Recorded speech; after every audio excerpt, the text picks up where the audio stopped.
Thank you very much for joining me today. My name is Kaitlin Montague, and I am a PhD candidate from Rutgers University, the State University of New Jersey. And I'm going to talk to you a bit today about a few different things. I'm going to start with a brief introduction, and I want you to be thinking about what libraries do, or what you think libraries do.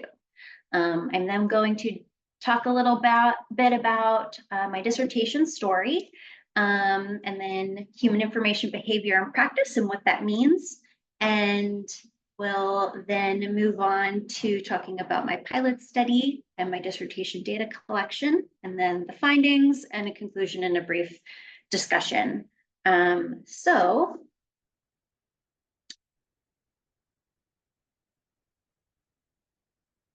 Before we get started, I will let you know that before I started the PhD in library and information science, I was a practicing public librarian for 4 years. And I had many questions. And one of the things, though, I want you to think about before I continue here is I want to know, and I can unmute you if you raise your hand, but I want to know what you think the public library does for its community and how it could potentially help vehicle residents.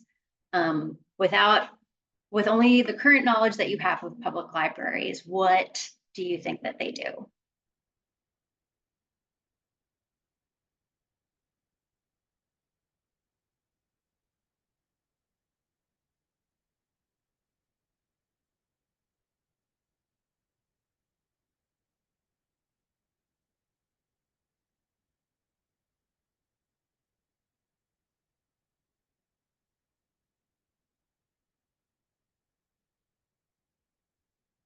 Provide access to information and resources. Yep. Anyone else?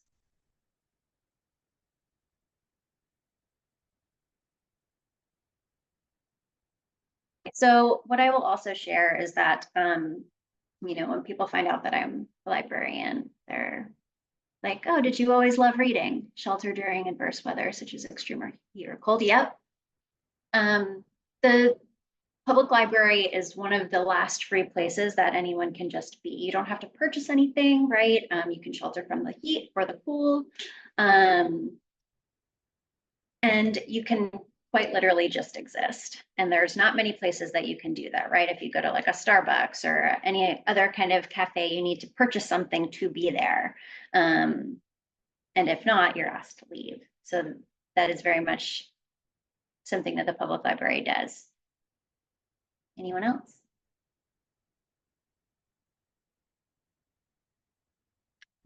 Okay.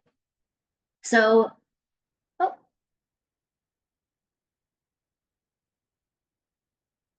Kathleen, I just asked you to, I think I just let you. Yes, you did. Okay. I am unmuted. Thank you. I see you have a picture of the Quartzsite library there, and Quartzsite is special in that you don't have to pay anything, even though you don't live in that area, to be a member of their library. And I mean, for me, besides I like to check out like large print books. um, they also, will let you copy there. And a lot of times we have things that initially, when I was first out, I still had a printer that worked, but I think, through the tornado and tsunami, whatever it is, the conditions that we drive in, printer was not long lasting. So that was a good service. And I've also found in Idaho, I've used my daughter's address, and the librarians are just a wealth of information. If I need to know, just like I'm trying to get a passport so that when I do go down to Quartzsite, I could pop over to Mexico. And so just like guidance on on so many resources is when I'm not exactly sure what steps to take has been wonderful. Yeah. Librarians are a wealth of knowledge. Public libraries are a wealth of knowledge. And I think that libraries are currently in a state where they are working to rebrand themselves in this way that the larger public knows and understands what they do. Right. There's definitely been a period of time where people are like, oh, you must love to read, you must love books. What is the public library good for anymore if like books are being taken off the shelves. And, you know, the public library, of course, has books. People love to read, but also information access is the most important point. Peggy Lee also said that libraries are one of the few places in LA City with public restrooms, also very true. You can go to the bathroom.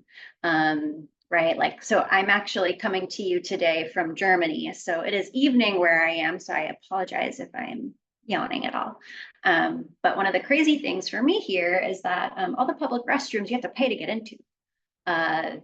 And that is just, it blows my mind. And I have many things to say about that, but yeah, free restrooms, free clean restrooms are something else the public library absolutely offers, right? But I want to go back to information access or access to information for just a second, because that's actually a lot of what I'm going to be talking to you about today.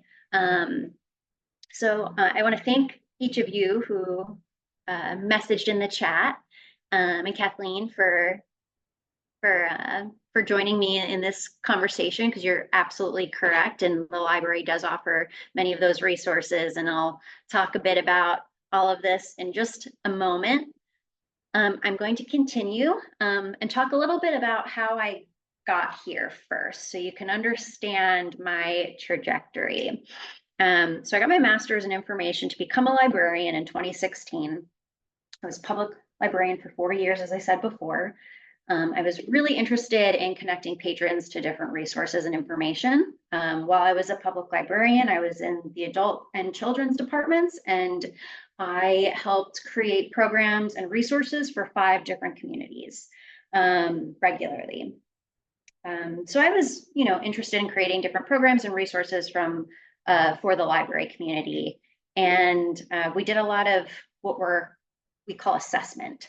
Right. So what we do is we kind of like keep track of the community and take stock of what people want, what people are interested in, where are our information gaps, and we work to fill those. Right. Like at one of my libraries, there was a small local like Spanish school, and it had recently closed. And the moms at the library were very upset because they wanted this is when I was a children's librarian, and they wanted their children to be taking Spanish classes. Instead, I ended up developing, previously in another life, I used to be able to speak Spanish fairly well. So I developed like a Spanish story time, right? So you take stock of what the community needs and you bring it in one way or another. And I've always been very interested in learning about the community and creating different resources for them. And because I worked at 5 different libraries, I had 5 very different communities, right? And at one of them, we had a large homeless and mentally ill population. That was also mostly because there was an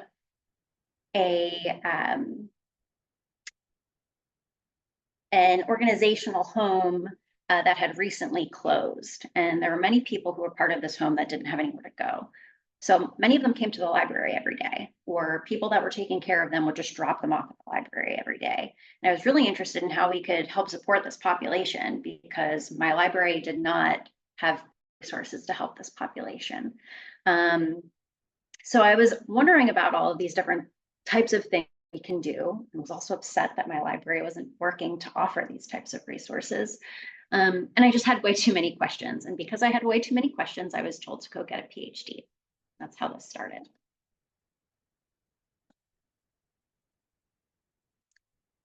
Um, so in the fall of 2019, my brother packed up his Chevy Traverse. I am from New Jersey. He built a bed in the back of it and drove it out to California. He was working on a hemp farm there and couldn't afford to live.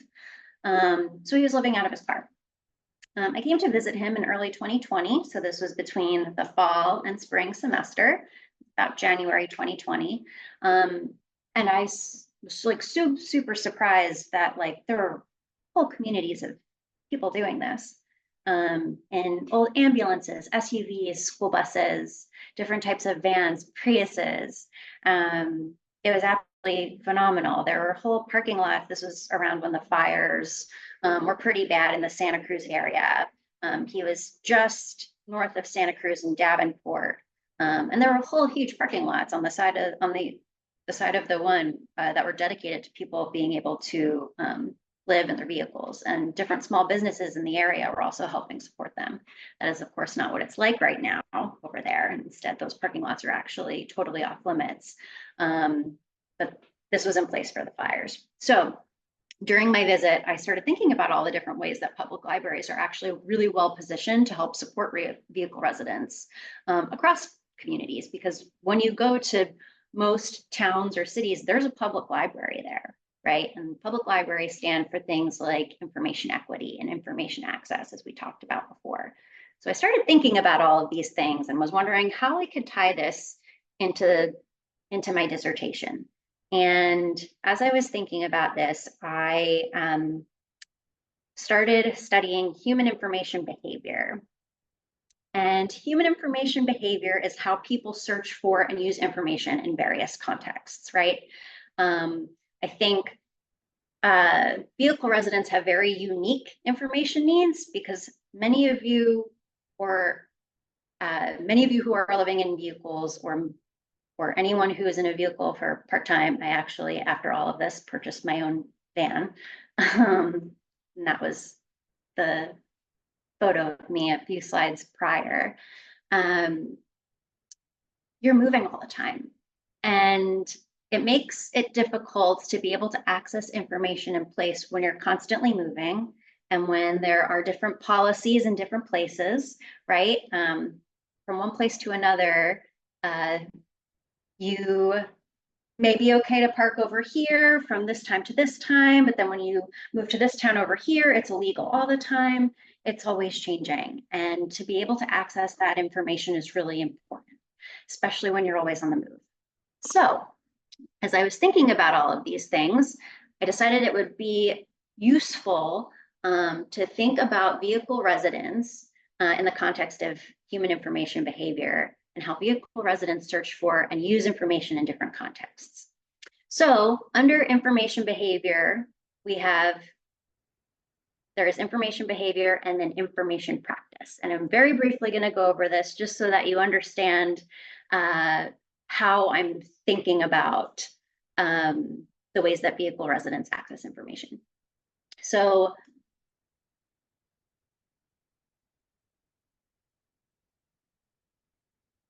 information behavior is the actual thinking of the person operating within in the world, and that's the dominant focus of the research, right? So actually thinking about the person that is actively trying to find the information and how they're thinking about finding the information.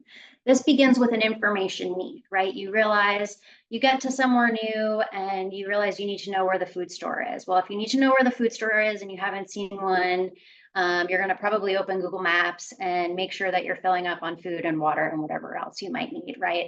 So there are different steps that you go through to figure out what you need next. And this process begins with an information need, something that you need, and then the different ways that an individual thinks and feels and acts so they can fulfill that need. So we're kind of looking at the response to that. But I think about this as an information practice. And when you think about practice, just in general, right? You think about maybe like sports practice. If you, as you were younger, were a part of a sports team, or you have kids that are on a team, right? You're going to take them to practice. They're going to work on these skills. But practice is a skill that you can develop. It is something that you can improve. So what I'm thinking about is practice as a shared and interconnected way of doing things. So in this approach, the practice is what I'm interested in. So researchers like myself, we examine different ways that practices unfold, specific in different contexts. And I'm interested in it in the context of vehicle residency and how everyone learns about vehicle residency as they're doing it. And how that becomes a practice and you develop those skills and things may still be difficult, but you get used to them and they become easier over time, right? It is a skill almost that is improved. So I'm interested in how knowledge and this community is socially constructing together different ways of knowing and different ways of thinking and understanding as a community. So as I was thinking about all of this stuff, I came back from California and started doing some research. This was about the time that Graham, our head of the NVRC, started publishing his work. So I didn't know what I was calling this. We were doing our work simultaneously. I'm, of course, coming from this from a very different perspective. But I saw that he had published something calling van dwellers vehicle residents. And I thought that was fantastic. And I wanted to adopt it as well. So what I had done is from September to December 2020, I did a scrape of CheaperRVLiving. And what I did is I went through the different posts to understand the different types of information that vehicle residents were searching for and sharing and discussing online, just to get a broad and general understanding of the different types of resources that they were discussing and looking for. And also through that, thinking about the gaps that exist in the different resources that they need. So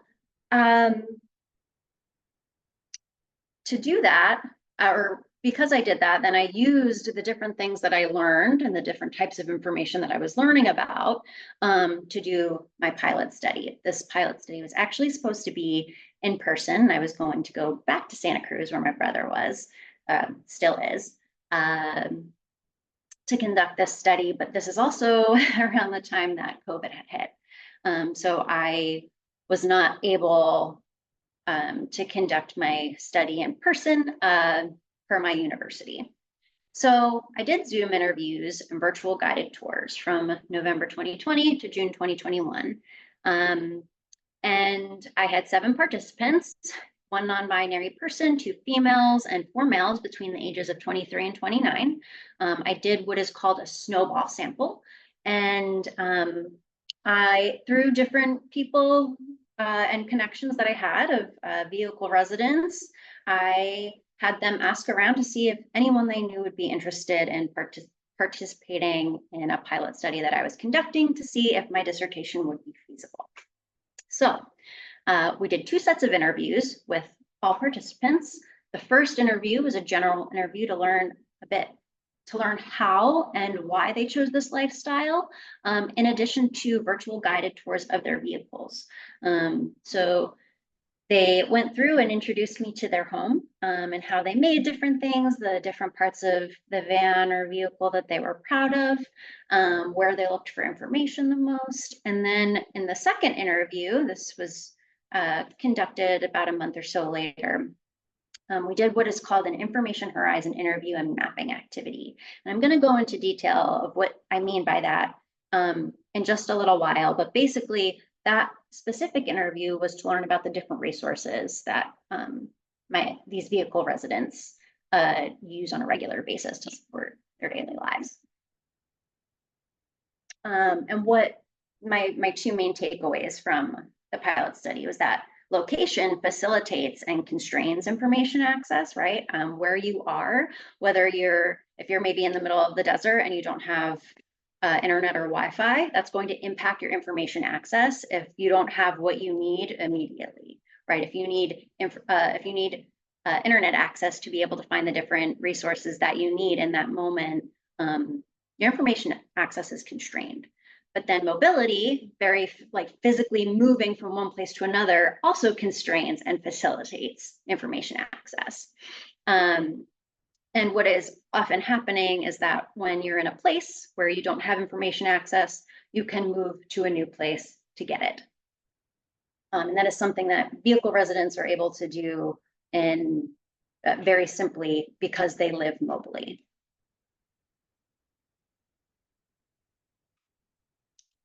So the pilot study informed what is now my dissertation. I was in Santa Cruz, California from June to October last summer. And that is also when I met Graham of the NVRC. I was conducting participant observation, which means I was observing different parking lots where participant or vehicle residents were parking. Santa Cruz has a historically high vehicle residency rate, even though they're going through many different laws. I'm sure y'all have been talking about it a bit over this weekend, like the oversized vehicle ordinance, where you can't park in specific places if you're over a certain length and height. And there's many different things going on here. But what I found when I was in Santa Cruz this summer is that many of the people that I was talking to, they had been born and raised in Santa Cruz, and they had family who'd been living in Santa Cruz for years. They were no longer able to afford to live there, but they loved where they lived. So they got a van, or they were staying in their Prius. And they were figuring out how to still remain part of the community without having to pay the outrageous cost in rent, right? So I learned about the different places that they vehicle residents were parking during the day, integrated myself into the community. Because I'm a female, I was mostly going up to vans and vehicles that had a female present. I did not, based on, there are a few different organizations that I could have worked with to try to have situated myself in a different way in the community. But I didn't, there were different parts of the different organizations that none of them did I necessarily want to connect myself with. There are many organizations doing many good things, but there was also something about each of them where I was like, I'm not sure about this. So I decided to give it a go on my own. What I ended up doing after getting to know many people in the community, I started spending about 2 evenings a week sleeping in my own vehicle near them to learn about where and why they were parking in the evenings.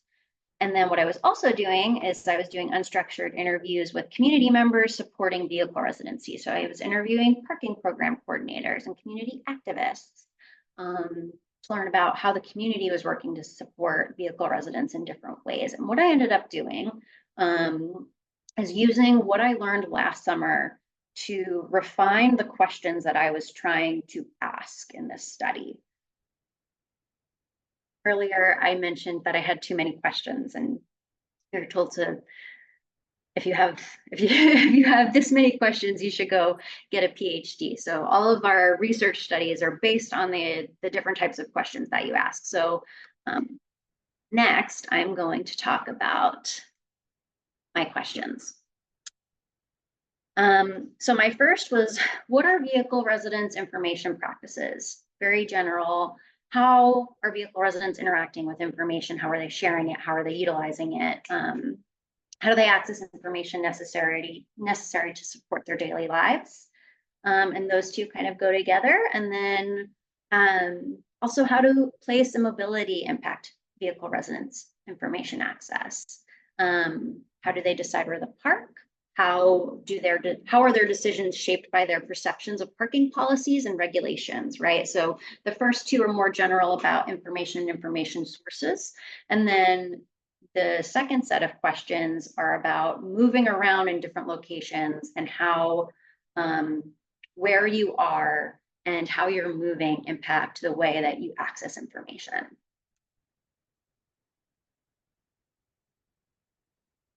So what I did is that my actual dissertation, after doing all of these different types of pilot studies, after meeting Graham, I decided to attend 4 events that take place annually. But I was there this past winter at the Women's Rubber Tramp Rendezvous. I was there from January 10th to the 12th.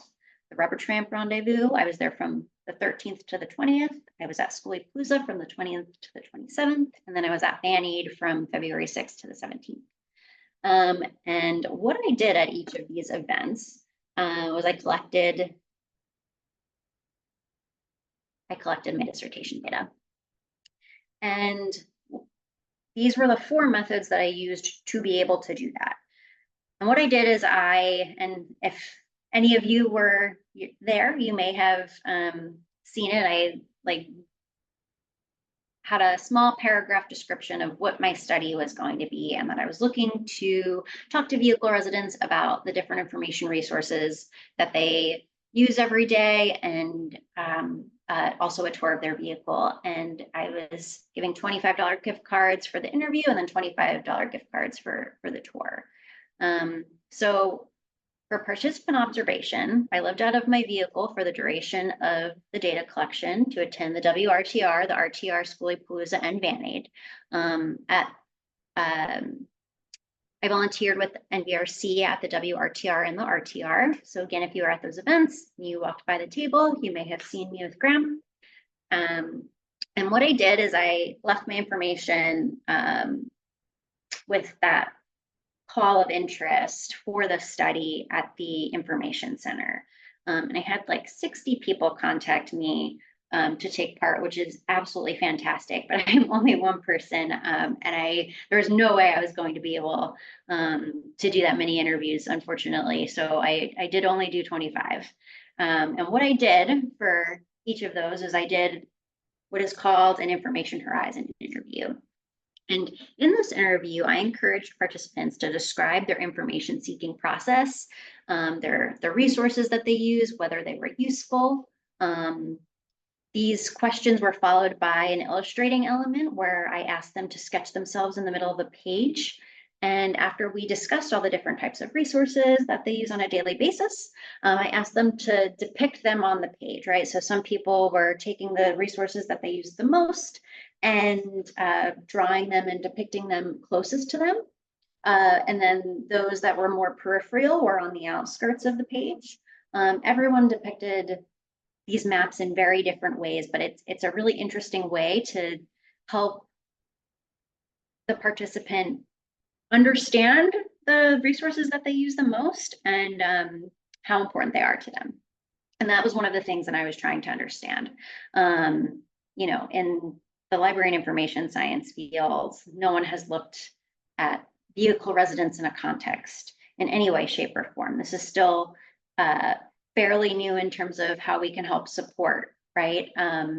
So starting at a very general level, like what information resources are most useful and most applicable is kind of where we need to begin. And that's what the study is doing. Next, I did guided tours of participants' vehicles. Participants led me through their vehicle while describing and explaining their features. They were thinking aloud feelings and thoughts that surfaced, like how different parts were built on the interior and which areas felt like home, where they might have used information the most, which they were the most proud of. And then I also took photographs of participants' vehicles, which are also their immediate information spaces, right? So these were the different things that I did with each participant. And my final sample consisted of 25 total people, 3 non-binary people, 10 females, 8 males, and 2 heterosexual couples. Participants identified their race and ethnicity, 21 as white, 3 as Hispanic or Latino, and 1 as African American. 2 separate couples live with their partners and were interviewed together, but they responded to all of the questions independently. And they created individual information horizon maps. So I have a total of 25 maps. Everyone's ages ranged between 25 and 78. 6 participants considered themselves to be geographically tethered to a specific location due to employment or familial relations. 13 participants considered themselves to be geographically untethered, possessing no ties to any specific geographic location. And then 6 participants considered themselves to be geographically semi-tethered, using a vehicle as a primary housing while moving along regional, often seasonal circuits, chasing warmer weather and seasonal employment opportunities. So all participants owned and maintained their vehicles, and they owned and used a smartphone. And although the smartphones were often used to network and consult other members of the community, participants also indicated that their phone was one of their main methods of information seeking on a regular basis. So these are some examples of the information horizon maps that I used that were created during the interviews, right? And while all of them look very different, they all actually contain much of the same information. So one of the main things, there were 3 main resources that people talked about, and I will talk about them a little bit more after. But friends and family, or friends in the community, and word of mouth was one really important resource. Google Maps was another important resource. You always have to know where you're going. And iOverlander, because you need to know where you're staying, whether it's legal, you are getting this information from other members of the community, and it's all updated and crowdsourced. So these were the most useful out of the 25 maps that I collected. These 3 resources were depicted in some way, shape, or form on everyone's map, whether they wrote it out, whether like in this top photo indicated Tyler, whether he wrote them out in terms of apps. For instance, this bottom one, we have the geographic information range, and there's iOverlander over there. And then the friends and family forest, this is supposed to be like a depiction. I don't know if we have any Lord of the Rings fans out there, but this is supposed to be like a map of Middle Earth. And then on this, the very colorful map we have to the left. I also audio recorded all of the interviews, and also the Information Horizon interviews.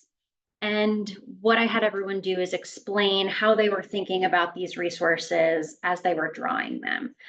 So while we don't have a ton of words on this one with all of the images, I do have this person explaining what they meant as they were drawing, right? And we talked about friends and family in the community. We talked about the Skooliepalooza family. We talked about iOverlander. We talked about Google Maps, always needing to know where you're going, always needing information while on the move. So from these maps and the recorded interviews that I have started to analyze and get to some preliminary findings. And their go-to information sources result in what is called information resilience. And I'm going to talk about that in just a moment. But those go-to information sources were community and word of mouth, Google Maps, and iOverlander. So information resilience has been looked at in the context of migration and refugees, populations who were moving from one place to another, other nomadic communities.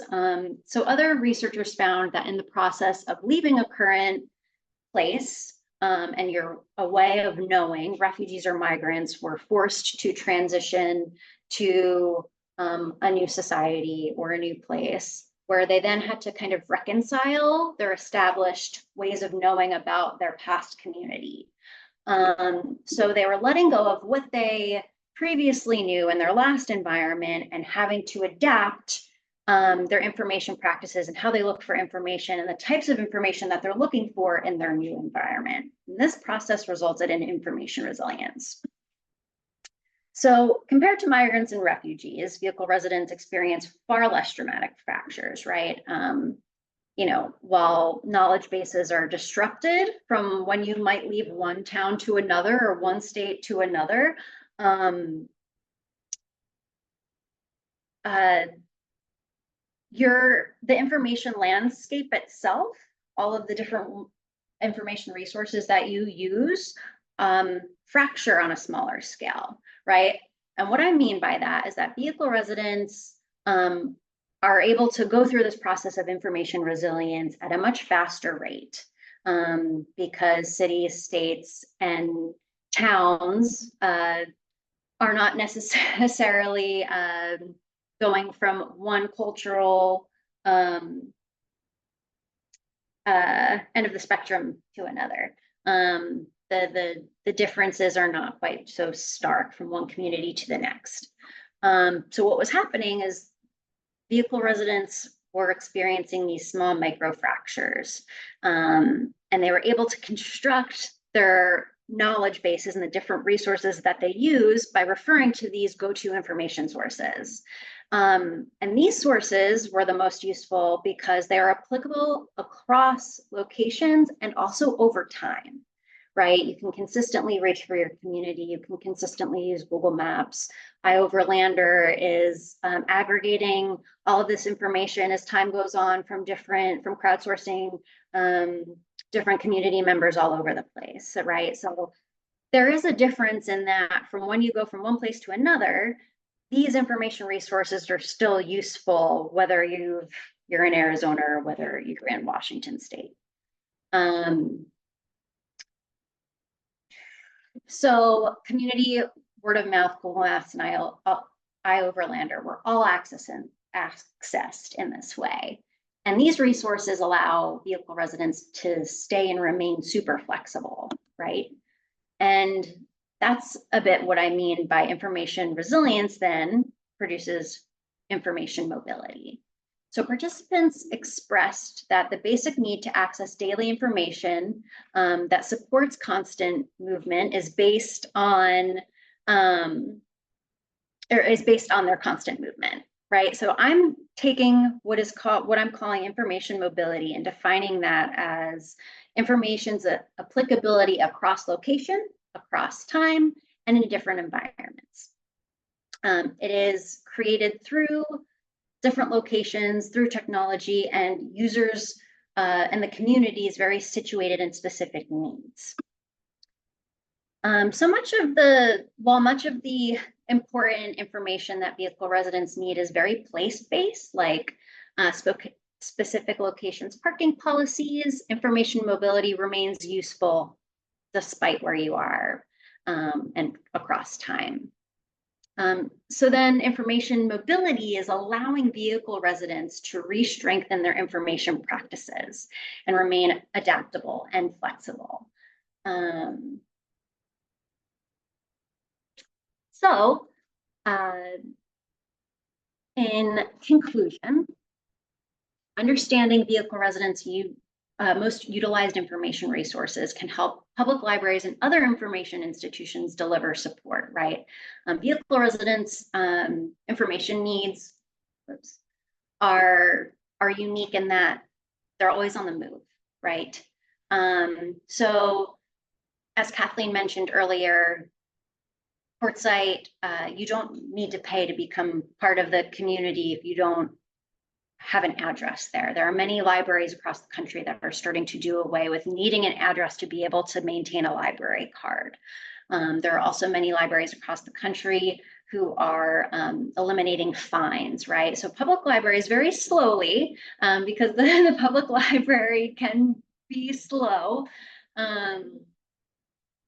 but many public libraries are starting to make these changes to help support different populations that may not have a traditional address or that may be moving all over the place. And there are different consortiums that these libraries can be part of the different consortiums where you can have your library card from one place and use it in multiple different places.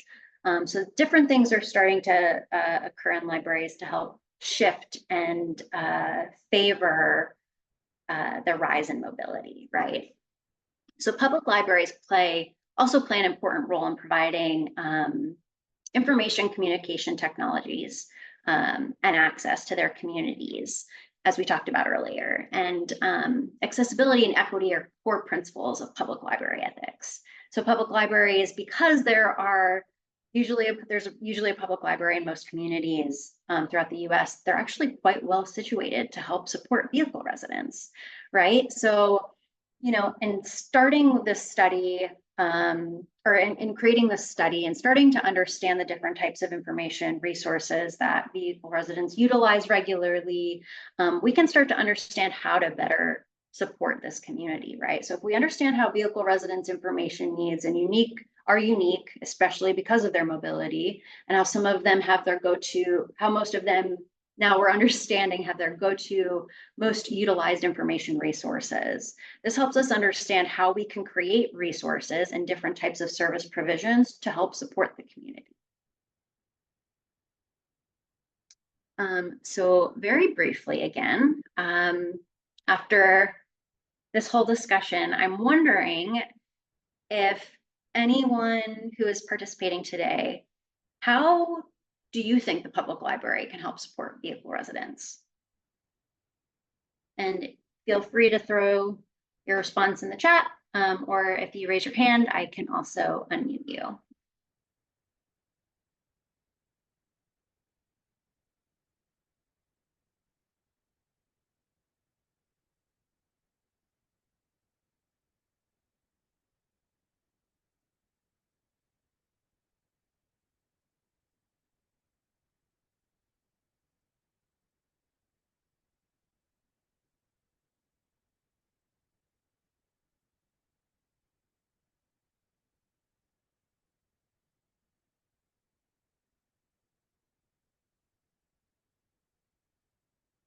One-person bookable conference rooms for job interviews, okay.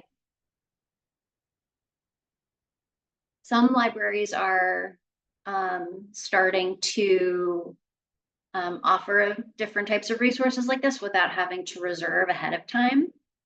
I'm on the East Coast and we're in a heat wave. Yes, I'm from the East Coast. My family is also in that heat wave, providing a safe place, information resources without fear of the knock. Yes. You know, so, I think that a lot of the work that Graham is doing with the NVRC and that the NVRC is doing, I think this is part of why I'm here, right? To help be the liaison between public libraries, to help be able to support this community, right? So because we're starting to understand that really all as many people need is like a safe place to physically be, maybe libraries can help support that, right?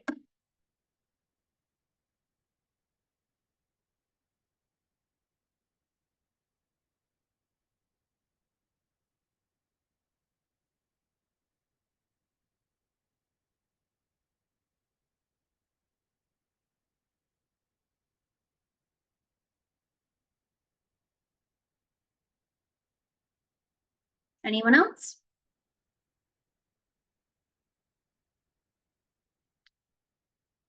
We need to help them to improve the stigma on how all vehicle residents are portrayed as a nuisance. Yes, right. A lot of what the NVRC is doing is trying to rewrite the narrative, right? And I think that public libraries are, because they are also a gateway into the community, also a really great way to help rewrite that narrative, right? Especially in places like Santa Cruz, where they have a high vehicle residency population. But instead, what many of the libraries are doing in Santa Cruz is they're eliminating like spaces to be in the library. When I was there this past summer, I was really surprised that one of the libraries was actually renovated to eliminate a lot of their public seating, right? Depending on the communities, it's whether the community whether said community is working to kind of eliminate vehicle residents as the nuisance or unhoused populations as the nuisance, or whether they're working to actually support them.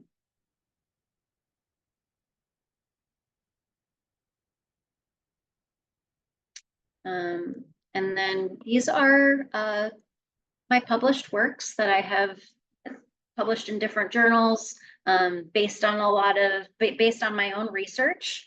And And then this is also my email. Thank you very much for letting me speak to you about my work today. I'm happy to converse with anyone via email, so feel free to take it down if you have any questions. After today, I will be happy to chat with you. And then if anyone else has a question before the session is up, I'm also happy to answer. And thank you all so much.